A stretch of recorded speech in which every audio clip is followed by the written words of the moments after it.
और विचारधारा की अगर हम बात करें तो हमारे जो अपने मूवमेंट जो घर हैं वास्तविक, जैसे कि हम बहुजन समाज पार्टी की बात करें, बहुजन समाज पार्टी एक पार्टी नहीं है, एक वो विकल्प है हमारा, एक मार्गदर्शन है, हमारे महापुरुषों का एक विकल्प है जिसको लेकर के बहुजन समाज पार्टी चलती है। अन्यथा दूसरी पार्टियां जो होती हैं बाबा साहब के नाम पर वोट लेने का काम करती हैं, उसके बदले हमें कुछ नहीं देती। दलित आज़ाद इसलिए नहीं है क्योंकि दलितों की जो चीज़ें हैं संविधान के तहत जो आर्टिकल्स हैं उनको सरकार पूरी तरह फॉलोवर नहीं कर पा रही, इसलिए हमारा दलित जहाँ पहले था आज वहीं है। कोई भी हमें ठीक से किसी प्रकार का मुद्दा नहीं मिल पा रहा। हमारे राजस्थान में एक युवा भाई की मूंछ रखने की वजह से उनकी हत्या कर दी गई और जगह जगह हमारी बहन बेटियों के साथ में बलात्कार, उनके साथ में उत्पीड़न का मामला जगह जगह आ रहा है। तो इसका मतलब ये होता है सरकार भी उनके पक्ष में काम करती है, हमारी बिल्कुल नहीं सुन पाती। हमें एकजुट होना पड़ेगा और मैं आपके चैनल से ये आवाज़ उठाता हूँ, देश के जितने भी युवा हैं वो एकजुट हो जाइए और अपनी आवाज़ बुलंद करिए और अपनी लड़ाई खुद लड़िए, ये हमारे हो ही नहीं सकते।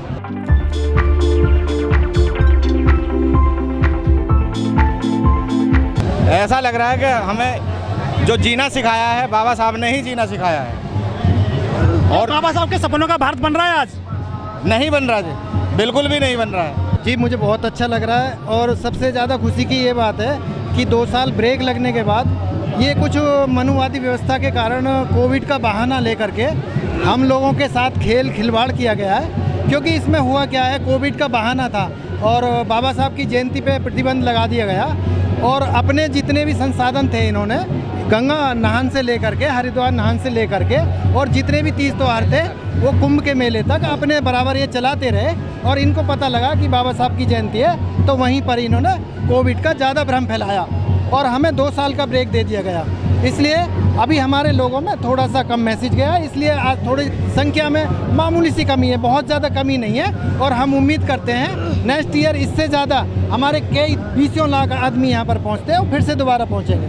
कुछ लोग कहते हैं कि बाबा साहब को सारी पार्टियां तो ढो रही हैं, उनके नाम पे वोट मांगती हैं, लेकिन उनको विचारों को कोई नहीं अपना रहा है। ये देखिए, ये विचारधारा का मामला है।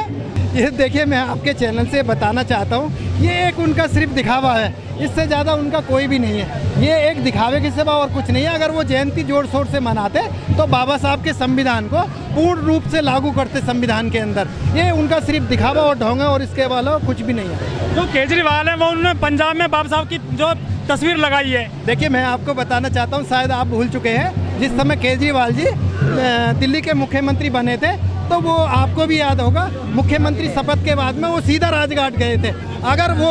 अगर वो इतने ही बाबा साहब के मानने वाले थे तो पहले संसद के प्रांगण में जो बाबा साहब की स्टैच्यू लगी है वहाँ पर आके अपने नमन करते, अपने को झुकते वहाँ। लेकिन वो उन्होंने ऐसा नहीं किया, वो राजघाट में गए और सबसे पहले महात्मा गांधी जी के वहाँ पर उन्होंने नमन किया। तो मैं कैसे कह सकता हूँ, देश को आज़ाद हुए 75 साल हो चुके हैं, क्या दलित आज़ाद है देश में?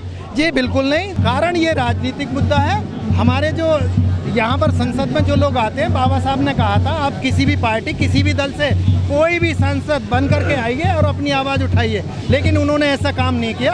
वो केवल जो है एक मोहरा बन के रह जाते हैं और उस पार्टी के लिए ही काम करते हैं, ना कि बाबा साहब के बताए मार्ग पर काम करते। ये गूंगे बहरे बन करके 5 साल अपना निकाल देते हैं। जो 131 दलित सांसद हैं वो कितना काम कर रहे हैं दलितों के लिए? जी दलित वो बिल्कुल भी नहीं कर पा रहे। मैं तो कहता हूँ वो दलित के नाम पर धब्बा है, बाबा साहब के दिए हुए संविधान के खिलाफ चल रहे हैं वो, क्योंकि वो पार्टी के अगेंस्ट में काम करते हैं। पार्टी जितना भी उनको बोलती है वैसे ही काम करते हैं, दलितों की आवाज़ बिल्कुल नहीं उठाते वो।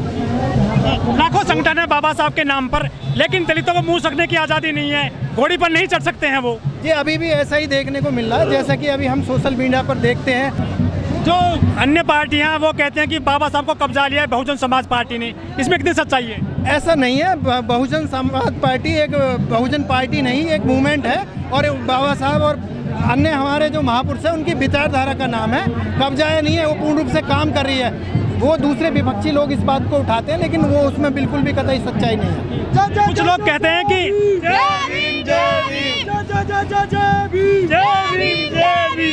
कुछ लोग कह रहे हैं कि जब से जो दलितों की राजनीति कमजोर हुई है देश में, अत्याचार बढ़े हैं दलितों पे। जी हाँ बिल्कुल, अत्याचार प्रतिदिन बढ़ रहे हैं दलितों पे, बहुत ज़्यादा अत्याचार यहाँ पर हो रहे हैं। देश में पूरे में अत्याचार बहुत ज़्यादा बढ़े हुए हैं दलितों पे, प्रतिदिन अत्याचार, बलात्कार, उनके लिए खून हो जाता है, उनका मर्डर हो जाता है, कोई सुनवाई नहीं होती।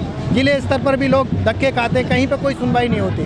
बहुत सारी प्रतिमाएं तोड़ दी जाती हैं हर साल देश में। जी हाँ, बाबा साहब की प्रतिमाएं जगह जगह तोड़ दी जाती है और तोड़ भी जाती हैं, और फिर उसके बाद में जब उनका लड़के लोग जो जवान युवा हैं वो बुलंद उठाते हैं तो लगा भी दी जाती है। लेकिन कब तक बाबा साहब का अपमान होता रहेगा, हम कब तक सहते रहेंगे? ये कौन लोग हैं जो मूर्ति तोड़ते हैं? देखिए, ये मनुवादी व्यवस्था के नाम पर तोड़ी जाती है, लोगों के पहचान नहीं होती, उनकी विचारधाराएं गलत होती है। मेरा नाम मोतीराम है, मेरे साथी हैं मिस्टर ओपी निवोरिया और श्री संतराम जी।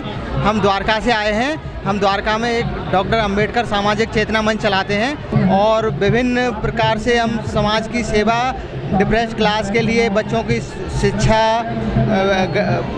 जो आपका जो संगठन है वो एक दिन ही काम करता है, पूरे साल काम करता है? साल भर है। हमारा एक अलग से मेमोरेंडम है, जो प्रतिभाशाली बच्चे हैं उनको अलग से स्कॉलर्स देना, मेडिकल कैंप्स लगाना, जिन भाइयों के साथ कोई बुरी घटनाएं घटती हैं उनको आर्थिक मदद देना और प्रतिभाशाली खिलाड़ियों को भी समय समय पर योगदान देना, और इस तरह की गतिविधियां हैं। और हम द्वारका में, इसलिए हम आपको भी आमंत्रित करते हैं और आपसे मेरा निवेदन है कि इसको अपने चैनल के माध्यम से लोगों तक पहुंचाएं, जिससे हमारे वहाँ लोग पहुंचें, उसमें शरीक हों और बाबा साहब के मिशन को आगे बढ़ाएं। यही हमारा संदेश है। सर, लाखों संगठन है बाबा साहब के नाम पर देश में विदेश में, लेकिन दलितों के साथ तो जब भी घटनाएं नहीं रुक रही हैं। जहाँ तक संभव है द्वारका के जो संगठन की, जहाँ कहीं से हमें कॉल मिलता है तो हमारा रिप्रेजेंटेटिव वहाँ पहुँचता है, जितनी हो सकता है उसकी सहयोग के लिए खड़ा होता है।